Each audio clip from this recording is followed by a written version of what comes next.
भाजपा अपने को जो है वो सबसे बड़ा देश का और देश ही क्या विश्व का सबसे बड़ा लोकतांत्रिक दल कहती हैं।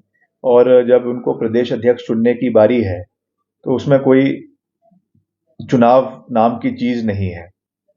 अब अगर एक ही व्यक्ति जो है वो नॉमिनेशन यानी नामांकन पत्र दायर कर रहे हैं तो उसमें तो इलेक्शन की कोई ना तो कोई संभावना है ना कोई उसमें गुंजाइश है। तो कम से कम दिखावे के लिए ही दो लोगों का जो है वो नॉमिनेशन भरवा देते। बिंदल जी तो है ही है, साथ में एक आधे और को ले आते, एक हमारे भी यहाँ से गए उन्हीं को पकड़ के ले आते, तो कम से कम नॉमिनेशन भर देते। बाकी वो तो उनका अपना आंतरिक मामला है, मेरा उस पर कुछ कमेंट करना आवश्यक नहीं है। मगर जब वो खुद ही इस बात को हर मंच से क्लेम करते हैं बारी बारी कि हमारी सबसे लोकतांत्रिक पार्टी है, आंतरिक लोकतंत्र है, तो आंतरिक लोकतंत्र के लिए कम से कम जो एक ढोंग रचना चाहिए, कम से कम वो लोगों के सामने रचे तो सही, कम से कम दिखाए तो सही कि इलेक्शन हो रहे हैं। तो अगर एक ही आदमी नॉमिनेशन भर रहा है तो फिर मैं इस पे क्या कह सकता हूँ।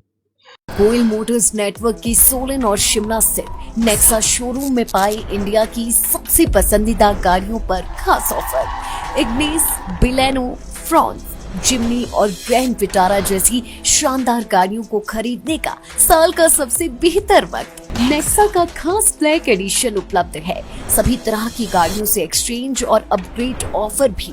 तो देर किस बात की, आज ही सोलन या शिमला में गोयल मोटर्स के नेक्सा शोरूम में पधारे और पाए कार खरीदारी का एक कभी ना भूलने वाला सुखद अनुभव।